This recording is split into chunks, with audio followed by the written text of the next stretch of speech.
our ticket in the door this morning. Isaac, would you get the light, please? How do you think you might use a prefix or suffix as a context clue for inferring the meaning of an unknown word? So, as we've been working on last week, you guys have been working on finding the definition of a word, figuring it out by looking for those clues. If you think all the way back to last year, it's been a while since we've really talked about it a lot, but we've talked a lot about prefixes and suffixes. Okay. Remind your partner, it's been a while. Turn to your shoulder partner and remind them, what is a prefix, what is a suffix? Prefix is something that's 5, 4, 3, 2, 1, and back to 0, please. So, if you think about your knowledge about prefixes and suffixes, how do you think you can use that to figure out a word that you don't know when you're reading? So for your ticket in the door this morning, I want you to explain what you can about how you might use that as a strategy. Any questions before you start? Okay, 2 minutes to rent.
Toward the end of the lesson. So you have an opportunity throughout the lesson as you learn more about prefixes and suffixes and how we use them as context clues to add more to your answer, to change your answer as your thinking changes. So on each of your desks, I placed a poster that has either a prefix or a suffix on it. Your job for the next few minutes is to discuss with your table. What does that prefix mean, or what does that suffix mean? And what words can you think of that have that prefix or suffix in them? Okay, so 2 jobs with your table. 1, figure out what it means. When I add that to a word, how does it change the meaning? What does that prefix or suffix mean? And then your second job, think of as many words as you can that have that prefix or suffix. Everyone in your table group gets to write all over the paper. Okay? And in 3 minutes, you need to be ready to share what your table group came up with the rest of the class. Got it? Got it. Go. Prefix.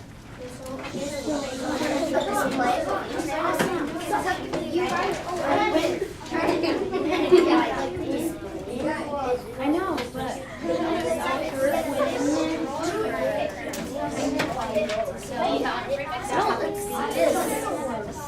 destroy this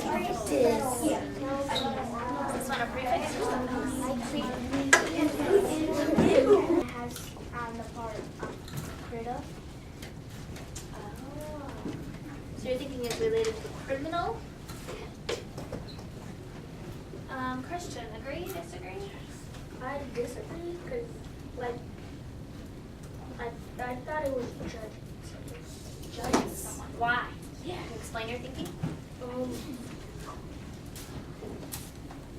It's because, like, the way Alessa said it, it's like you're criticizing somebody, but I thought judging. Okay. So your synonym for criticize is judge. So you're thinking criticism is something that judges someone? Okay. Gabby, what do you think? I agree with Why? because, like,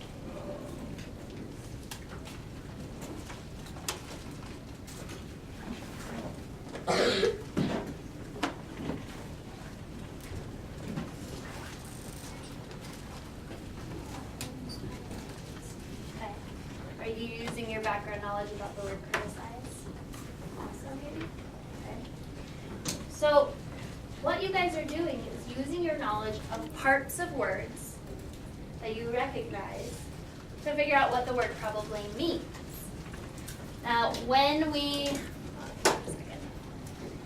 go through our process in a little while, when we're reading and figuring out what a word means in context, you guys have the opportunity to use all kinds of clues from within the word and around the word. So today, in a little while, I want you, and right now when we do this practice, I want you thinking about if the sentence has a definition, that has an example, synonym, antonym, and now we have word parts. Okay? Now we're starting to think about if there's a prefix or a suffix that we know or are familiar with, or if there's a word in there that we know or are familiar with, we can figure out what the rest of the word means. So let's do some sentences. Warm up. 3, 2, 1, and back to 0. One of the examples that I heard discussed was antibacterial. What does antibacterial mean? What does antibacterial soap or hand sanitizer do for cleansing? Carter?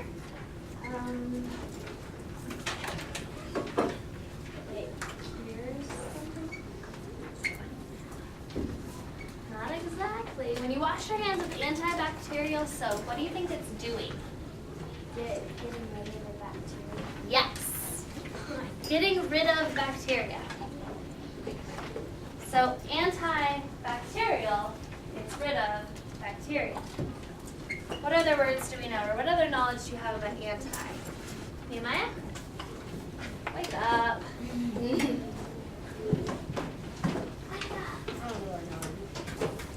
Well, what do you think antidote means? Can we use our knowledge of antibacterial?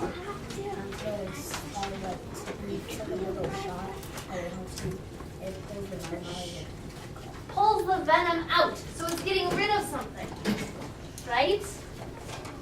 So antidote, we can use our knowledge of the rest of the sentence, poisonous snake. So you know the poison's going into you, so an antidote must kill the poison or get the poison out in some way. Anti is against, or taking it out, or getting rid of it. So, let's go to the next one. You were silent and listening. So we have another strategy that we can add to our list now. We can look for prefixes. Oops. Suffixes. And other word parts.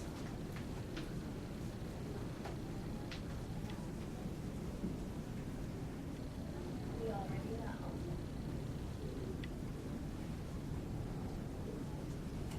know. going to be reading one of the texts from about ancient Greece that your group has not read yet. Okay? While you are reading today, you need to remember to follow your steps. Read and locate the unknown word, and some of them it's underlined for you, and some of them you have to monitor your own thinking to figure out when a word comes up that you don't know. Step 2, search for those clues within and around the sentence. And then I will give you a new note catcher today so that you will be able to have plenty of space to write down the words that you find, write down what you think the word means once you've connected it to your background knowledge. And then to do step number 4 of defending your thinking by explaining what strategies you use to figure it out. Okay? Help me remember real quick. Which groups have already done? Most grades, it was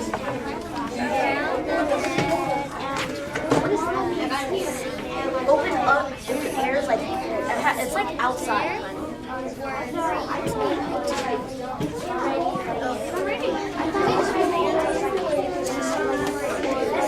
Yeah, open air is like it's technically for everybody.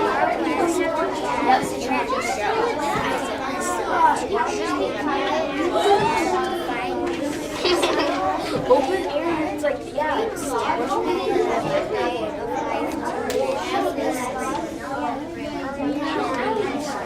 Do you guys find any words on it?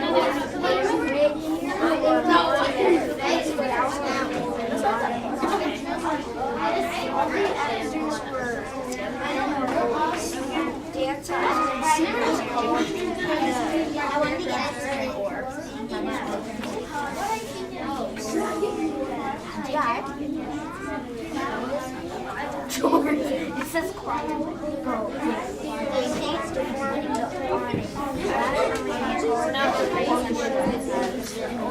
They also started with the geese and left some to the park. And raised the stage for waving.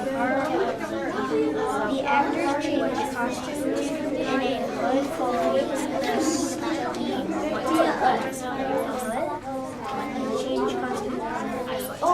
I think they changed costumes and it sounds like it worked really fast. It says they go off stage and they actually change their costumes really fast. Instead of like, what should I put on? Like actors? Yeah, they have to put like costumes to put right over. That's good. They take the clothes and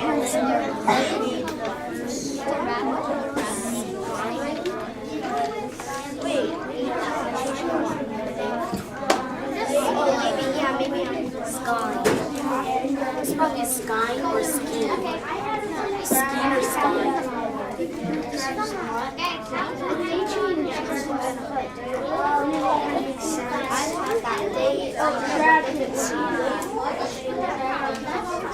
The actors change costumes. Yeah,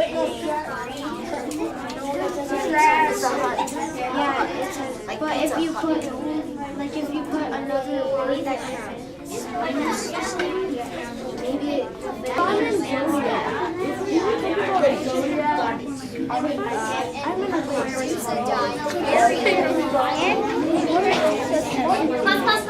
Yes. Freeze for a moment and listen. Some of you guys are getting finished up with the article that you're currently working on. There is one remaining over here that you haven't read yet. All of you have read 3 out of the 4, so there is one still remaining.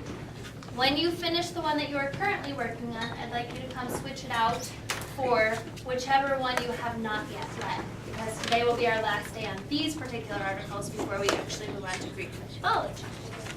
All right? Continue. okay. So you have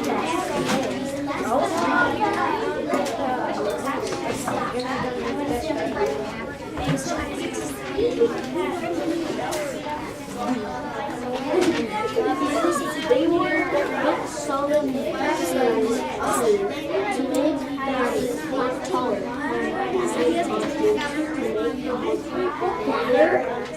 stronger. It says that. says fact.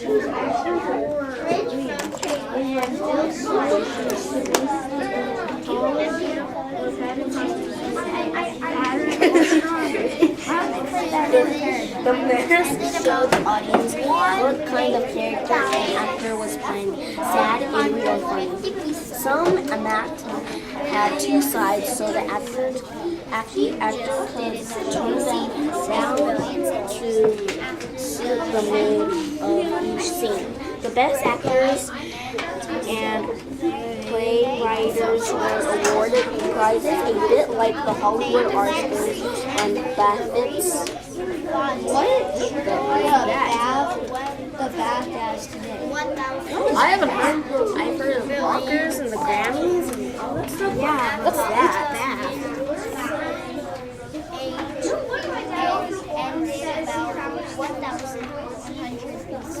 So BAF. What do we think that means? It has like Hollywood BAFs. Oh, it's BAFs. It's just BAF. It says BAF as so it's not. Why would it be capitalized? Why would it be capitalized if it's as? The A and the S is capitalized.